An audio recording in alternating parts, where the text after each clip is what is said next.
January 17, 1943. RAF Station Elsham Wolds, Lincolnshire.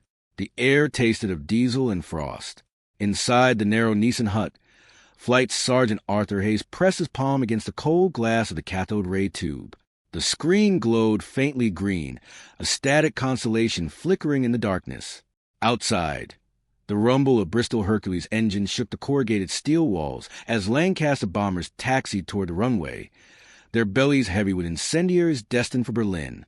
Hayes watched the blips on his radar screen. Soft pulses of light that represented home, that represented life.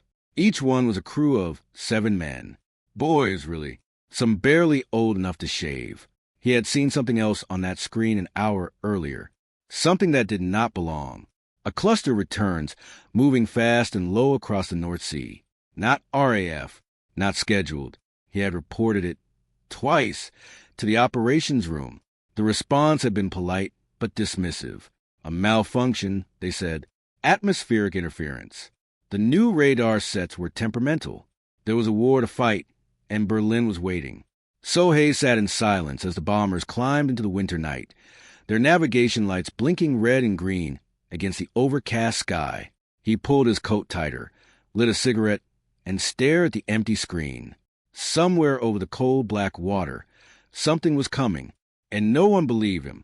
By the winter of 1943, the air war over Europe had become a grinding calculus of attrition. The Royal Air Force Bomber Command, under the steely command of Air Chief Marshal Arthur Harris, had committed itself to a strategy of area bombing, striking not just factories and rail yards, but entire cities. The goal was to shatter German morale, cripple industrial capacity, and bring the Third Reich to its knees through fire and high explosive. Night after night, streams of bombers poured across the North Sea. Lancasters, Halifaxes, Sterlings, 4-engine giants loaded with blockbusters and incendiaries, their crews young and terrified and grimly determined. But the Luftwaffe had adapted. By early 1943, Germany's night fighter force had evolved from a scattered improvisation into a lethal machine. Pilots like Helmut Lent, Heinrich Prinz, Zuse, and Wittgenstein, and the legendary Werner Strive prowled the darkness in twin-engine Messerschmitt Bf 110s and Junkers Ju 88s, guided by ground controllers and an expanding network of radar stations. The Camu line, a chain of overlapping radar zones stretching from Denmark to France, allowed German operators to vector fighters onto bomber streams with chilling precision. What had once been a war of blind fumbling in the dark had become a methodical hunt. And yet, despite the growing sophistication of both sides, the fog of war remained thick. Radar was new, temperamental, operators were undertrained, equipment unreliable. Signals could be ghosts, reflections off clouds, seabirds, even the ionosphere itself.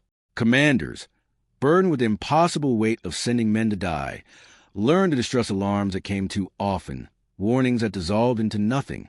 In the calculus of war, false positives bred complacency, and complacency bred disaster. Arthur Hayes knew this. He had been trained at RAF Yatesbury, one of the first classes of radar operators rushed through a curriculum that barely existed. He understood the limitations of his equipment, the Type 7 GCI set with its cramped range and blurry resolution. He knew that what he saw on his screen was not truth, but interpretation, a shadow of reality filtered through electromagnetic waves and glass. But he also knew the difference between noise and signal, between static and threat. And on the night of January 17, 1943, he had seen a threat. The German pilots who lifted off from airfields in Holland and Denmark that night expected routine interception work. Most were veterans by now, men who had survived a year or more of night combat, who had learned to trust their instincts and their aircraft in equal measure. They flew in darkness so complete that the horizon vanished, navigating by instruments in the faint glow of their cockpit lights. Their aircraft were equipped with Liechtenstein radar, a primitive but effective system that allowed them to close within a few hundred meters of a target before opening fire. They did not think of themselves as killers. They thought of themselves as defenders, protectors of the fatherland. Every bomber they shot down was a victory, yes, but more importantly, it was a city saved, a factory spared, German lives preserved. Oberleutnant Paul Gildner, flying a Bf-110 out of Leeuwarden, later wrote in his journal about the strange clarity he felt on such nights. "The cold sharpens everything," he noted. "You see more, hear more. The mind becomes a blade." He described the ritualistic calm before takeoff, checking his guns, his oxygen, his ammunition belts, the way his radar operator, Feldwebel Ernst Kohler, would hum softly to himself, a nervous habit that Gildner found oddly comforting. They were a team. They trusted each other. And trust, in the howling void of the night sky, was the only thing that kept you sane. The bombers they hunted were not abstractions. Gildner had seen them up close, monstrous black-shaped silhouette against searchlight beams, their gun turrets swiveling, tracer fire arcing out in desperate streams. He had seen them burn, had watched crews bail out, parachutes blossoming white against the flames. He did not enjoy it, but he did not flinch from it either. This was the war. This was survival. What none of the German pilots expected, however, was the scale of what was coming. On that January night, Bomber Command had dispatched over 200 aircraft toward Berlin, a maximum effort raid designed to overwhelm German defenses and deliver a psychological blow to the capital.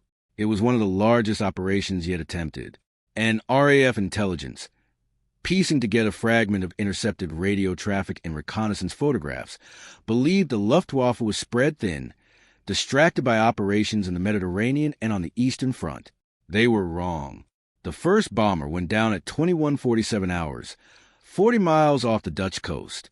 Flight Sergeant Hayes saw it on his screen, a blip that suddenly flickered and vanished. He marked the time in his log, hands trembling slightly. The operations room had stopped answering his calls. He was alone with his machine and the cold knowledge that men were dying. Lancaster W-4783, F for Freddy, of No. 207 Squadron, was piloted by Flight Lieutenant James Craddock, a 23-year-old from Sussex. His crew had completed 11 operations. They were experienced, careful, lucky, but luck is a finite resource. At 21:46, Craddock's mid-upper gunner, Sergeant Billy Thornton, spotted a shadow moving beneath them, a flicker of exhaust flame, there and gone. He called out a warning, but before the pilot could react, cannon shells ripped through the Lancaster's fuselage. The starboard outer engine erupted in flame. Hydraulic fluid sprayed across the windscreen. Craddock fought the controls, trying to gain altitude, but the fire spread too quickly. He gave the order to bail out. Only 3 men made it. Craddock stayed at the controls, trying to give his crew time. The Lancaster went into a flat spin and hit the North Sea at over 300 miles per hour. There was no wreckage large enough to recover. Oberleutnant Gildner, who claimed the kill, circled the crash site once. He saw oil slicks, floating debris, a single parachute drifting toward the black water. He felt nothing, no triumph, no remorse, only exhaustion. Kohler, in the rear seat, made a notation in his logbook. 1 bomber destroyed. Confirmed. They turned east, searching for the next target. By 22:30 hours, the bomber stream was in chaos. The Luftwaffe had positioned over 60 night fighters along the predicted route, guided by ground radar and a newly implemented system called Zom-Sal Tame Boer, in which fighters were directed into the stream and allowed to hunt freely. The results were catastrophic. Over the span of 90 minutes, 22 bombers were shot down. Crews reported constant attacks. Fighters appearing out of nowhere, cannon fire tearing through wings and fuselages, flames spreading faster than men could react. Some aircraft exploded outright, their bomb loads detonating in midair. Others spiraled down, burning, their crews trapped inside. The sky over the North Sea became a graveyard. Pilots who survived described it as surreal, a vision from some medieval hell. The darkness was absolute except for the fires. Bombers fell like meteors, trailing sparks and smoke. Parachutes drifted in clusters, tiny white dots against the black. Tracer fire crisscrossed the sky in glowing arcs, red and green and orange, beautiful and terrible. The smell of burning metal and aviation fuel filled the cockpits. Men vomited into their oxygen masks. Some prayed, some cursed. Some went silent, staring straight ahead, hands locked on the controls. Flight Sergeant Hayes, back in his radar hut, watched the blips disappear one by one. He had stopped logging them. There were too many. He sat with his head in his hands, cigarette forgotten, and listened to the faint static hiss of the radar set. Outside, ground crews stood in small groups, smoking, staring at the sky, waiting. They knew. Everyone knew. At 23:15, the operations room finally called Hayes. A clipped voice asked for his earlier reports. He read them back, slowly, making sure every word was clear. There was a long silence on the other end of the line. Then, understood, maintain watch. The line went dead. The object that came to symbolize that night was not a weapon or a piece of equipment. It was a photograph. In the weeks following the raid, RAF intelligence officers debriefed the surviving crews. One pilot, Flying Officer David Wallace of No. 50 Squadron, mentioned that he had carried a small camera with him, a Kodak Baby Brownie, a gift from his wife. Against regulations, he had snapped a single photograph during the return flight. It showed the view from his cockpit, the instrument panel dimly lit, and beyond the windscreen, a sky filled with fire, dozens of bombers burning, falling. The image was blurred, grainy, almost abstract, but it was real. The photograph was never officially released. It was deemed too demoralizing. But copies circulated among the squadrons, passed hand to hand like contraband. Crews stared at it in silence. It was proof, evidence that what they had endured was not exaggeration, not trauma-distorted memory, but literal truth. The sky had been filled with burning bombers, and they had flown through it. For the survivors, that photograph became a talisman, a reminder of fragility, of luck, of the thin margin between life and death. Some men refused to fly again after seeing it. Others flew with it tucked into their flight suits, a grim acknowledgement of the odds. In Germany, the reaction was triumphant. Radio broadcasts celebrated the night of the fallen giants. Newspapers printed interviews with successful pilots, praising their skill and courage. Goebbels' propaganda machine seized on the victory as proof that the Reich could still defend itself, that British terror bombing would fail, that the Luftwaffe remained unbroken. But among the German pilots themselves, the mood was more subdued. Gildner wrote in his journal, "We won tonight. But how many more nights can we win? They keep coming, always more, and we grow fewer." The arithmetic of attrition was simple and brutal. For every bomber destroyed, the RAF built 2 more. For every crew lost, volunteers stepped forward to replace them. But the Luftwaffe's pool of experienced night fighter pilots was finite. Each loss was irreplaceable. Men like Gildner knew this. They saw the exhaustion in each other's eyes, the way hands shook after a mission, the empty chairs in the mess. The war was eating them alive. Flight Sergeant Arthur Hayes never received official recognition for his warnings. There was no commendation, no apology, no acknowledgement that he had been right. The RAF's culture, particularly in those brutal middle years of the war, did not encourage such admissions. Mistakes were buried. Lessons were learned quietly, behind closed doors. Hayes continued his work, sitting in his cold hut night after night, watching the green glow of his radar screen. But something had changed in him. He no longer trusted silence, no longer accepted dismissals without protest. When he saw something, he reported it again and again until someone listened. He became known among the operations staff as difficult, insistent, a nuisance. But he was also known as accurate. And slowly, grudgingly, commanders began to pay attention. By mid-1943, radar operators were being integrated more fully into the command structure. Their reports were given weight. Protocols were established for verifying and acting on early warnings. The technology improved. New sets with longer range, better resolution, fewer ghosts. The human element improved too. Training was extended. Operators learned to read their screens with greater confidence, to distinguish signal from noise.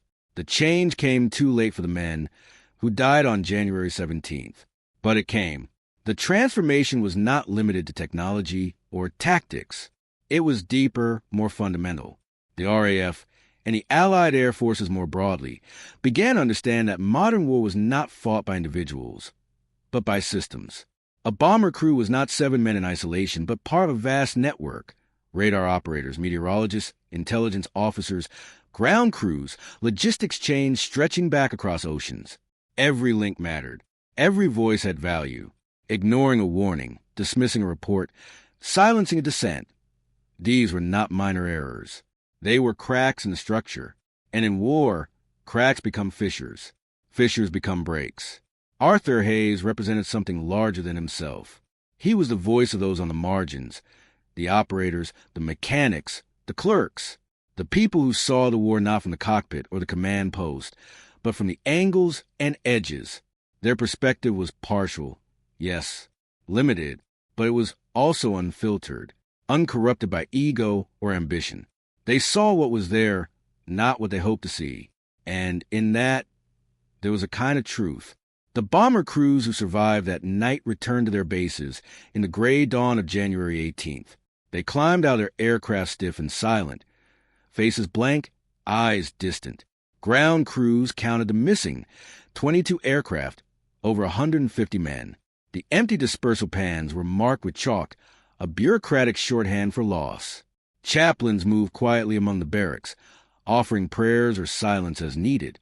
Flight Lieutenant Roger Peacock, a navigator with No. 44 Squadron, wrote a letter to his mother that afternoon. "We came back," he said. "That's all I can say. We came back. So many didn't. I don't know why we were spared. I don't think there's a reason. Just luck. Terrible, blind luck." Peacock would complete 15 more operations before being shot down over Hamburg in July 1943. He survived, spent the rest of the war as a prisoner, and returned to England in 1945. He never spoke publicly about what he had seen, but in private letters, discovered after his death in 1987, he returned again and again to that night in January. The sky filled with fire, the helplessness, the randomness of survival. "I used to believe in fate," he wrote. "That things happen for a reason, that God had a plan. I don't believe that anymore. I believe in chaos, in accident, in the brutal indifference of the universe. And somehow, that's more comforting, because it means the men who died weren't chosen. They were just unlucky, and I wasn't virtuous. I was just lucky, and that's bearable, just barely." For the Luftwaffe pilots, the aftermath was different but equally haunting.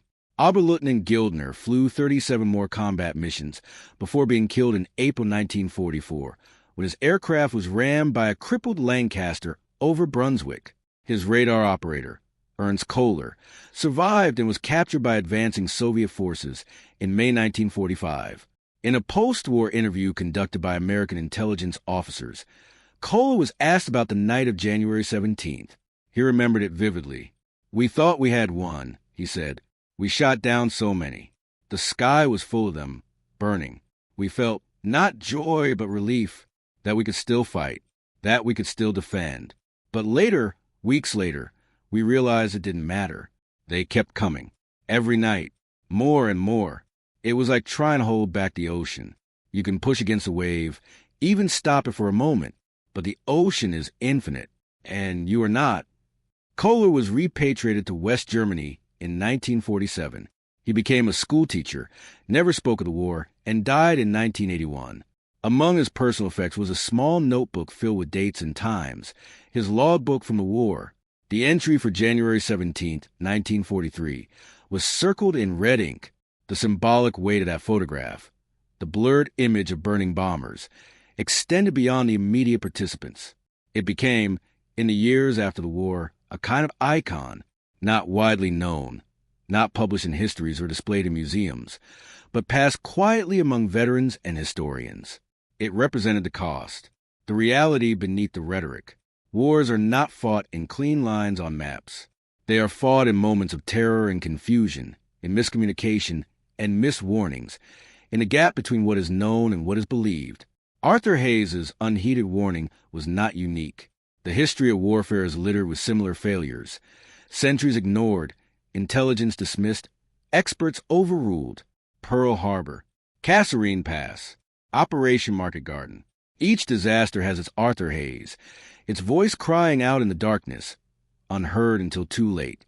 But Hayes' story also represents something else, the slow, painful process of learning. the grudging recognition that wisdom does not reside solely in rank or authority, that war is not won by genius alone, but by the aggregation of small truths, carefully observed and honestly reported. The radar operator who watches a screen in a frozen hut is as vital as the marshal who plans a campaign, perhaps more vital, because he sees what is, not what should be.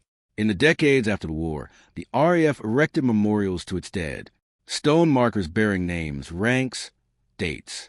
At Lincoln Cathedral, a wall lists the 55,000 men of Bomber Command who did not return. The names are carved in endless columns, surnames and initials, a litany of loss.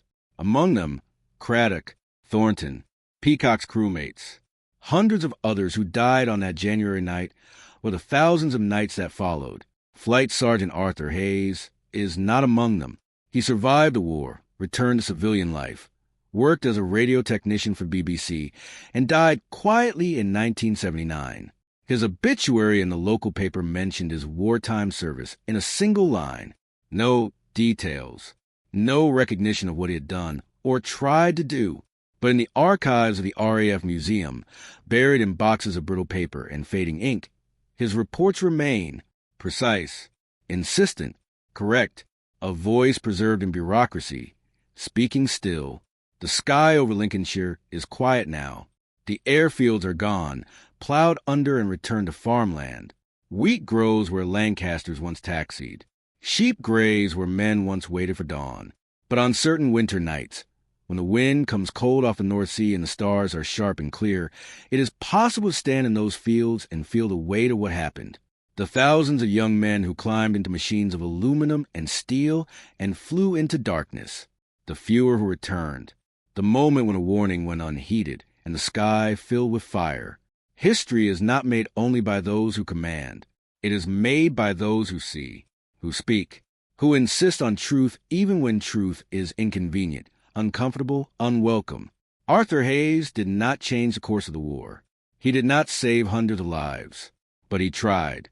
And in that trying, in that stubborn refusal to be silent, there's a lesson that transcends the specifics of radar and bombers in a January night in 1943. The lesson is this: every voice matters. Every warning deserves consideration. Every observer, no matter how low in rank or isolated in position, holds a piece of the puzzle. Ignoring them is not just a tactical error.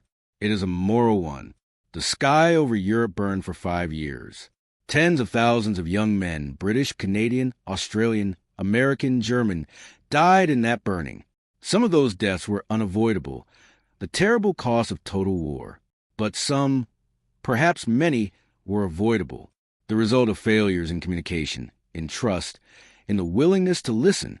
Arthur Hayes sat in his coal hut and watched the screen and spoke his truth. And no one listened, until the night sky filled with burning bombers, and silence became impossible. That is the tragedy, and the lesson, and the warning we carry still.